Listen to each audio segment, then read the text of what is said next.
এবার রমজানে ইফতার শেষে আমি আর বর একদিনের জন্য বের হইনি। তো এই কথাটা আমি বরের সাথে বলছিলাম যে আমার ইফতারের পরে বাইরে যাইতে খুব বেশি ভালো লাগে, এক কাপ চা খেয়ে আসবো, বাইরের ওয়েদারটা দেখবো, একটু হেঁটেও আসবো।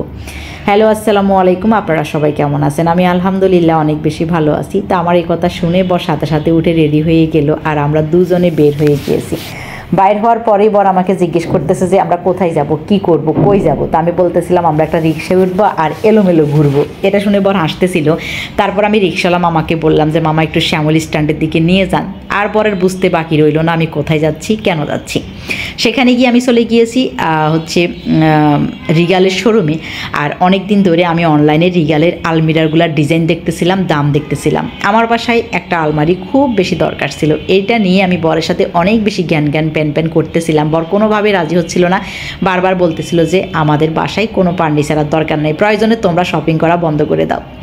যাই হোক, তো এখানে গিয়ে আমার একটা 3 পার্টের আলমারি পছন্দ হয়, বাট আমার বর কোনোভাবেই 3 পার্ট নিবে না। সে বলে যে বাসা চেঞ্জ করতে 3 পার্ট অনেক বেশি ঝামেলা হবে, তুমি 2 পার্ট নাও। তো সে রাজি হয়েছে, এটাই হচ্ছে সবচেয়ে বড় ব্যাপার। এখন 2 পার্ট হোক, 1 পার্ট হোক বা 3 পার্ট হোক, যেটাই হোক আমার একটা নিতেই হবে, কারণ আলমারি ছাড়া আমার এখন আর চলবেই না।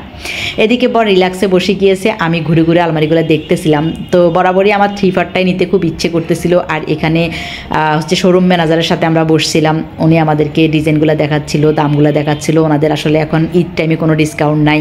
তো ফাইনালি আমরা একটা ডিজাইন পছন্দ করি এবং ভাইয়াকে বলি যে আপনি একটু রাখেন, আমরা আরও একটু দেখে আসি। তারপর আমি রিগালের শোরুম থেকেই ফোন দিই পার্টেক্সের শোরুমে, সেখানে জিজ্ঞাসা করি যে তাদের শোরুমটা খোলা আছে কিনা। তো আমাদেরকে বলে শোরুম খোলা আছে, আমরা চলে আসছি।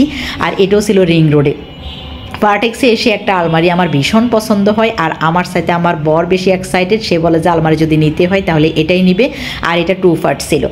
এটার কালার এবং ডিজাইনটা এত বেশি ইউনিক ছিল, আমার এক দেখাতেই পছন্দ হয়ে গেছে। কিন্তু আমি একটু মনে মনে এদিক ওদিক খুঁজতেছিলাম, কারণ আমার তো 3 পার্ট লাগবে।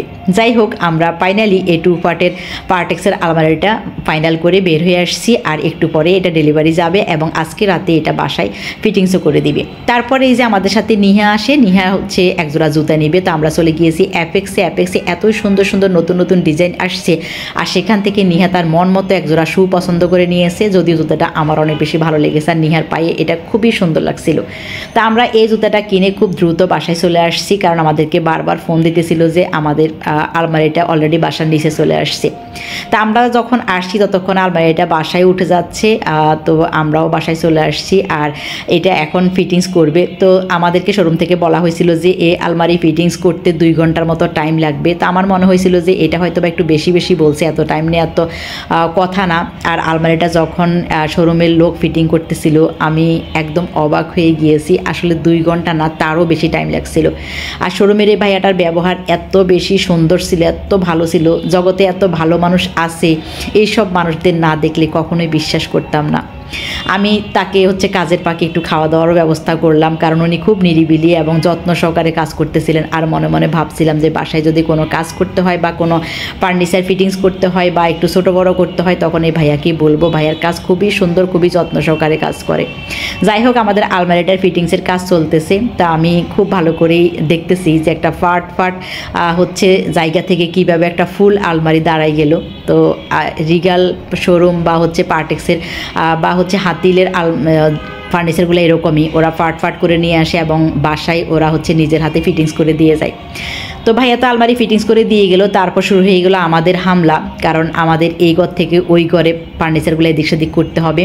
আর 2টা রুম এলোমেলো করতে গিয়ে পুরো বাসায় নোংরা হয়ে গেছে। আর আমার বর তো কতক্ষণ পরে খুব রেগে যাচ্ছে। ফাইনালি এই আলমারিটা আমি নিহার রুমে দিয়ে দিয়েছি, আর নিহার কাপড় চোপড় সব এখন এই আলমারিতে থাকবে, আর আমাদের একটা আলমারি অনেকটা খালি হয়ে যাবে। যাই হোক, এই যে আলমারির পুরো ডিজাইনটা এটা। আর ফাইনালি যখন আমি রুমটা গোছাবো তখন আরেকটা ভিডিও আপনাদের সাথে শেয়ার করব। তা আমার আলমারিটা আসলে কেমন হয়েছে আপনারা একটু কমেন্টস করে জানাবেন। আর এটার প্রাইস রেঞ্জ ছিল 22,000 টাকা। তবে আমরা কিছুটা ডিসকাউন্টে পেয়েছি, যেহেতু এখন ঈদ উপলক্ষে পার্টেক্সে ডিসকাউন্ট চলছে। যাই হোক, সবাই দোয়া করবেন আমার এই ব্লগ পেজটার জন্য, আমার জন্য। নিহা অনেক খুশি, সে নিজেও তার কাপড় চোপড় গুছিয়ে নিচ্ছে, এদিকে পপিও হেল্প করতেছে। তো আমরা এখন বাজে রাত প্রায় 12টা। তো আমরা সবাই মিলে পুরো বাসা মোটামুটি পরিষ্কার করলাম, বাকিটা কালকে আমাদের কাজের খেলা পরিষ্কার করে দিয়ে যাবে। Thank you so much.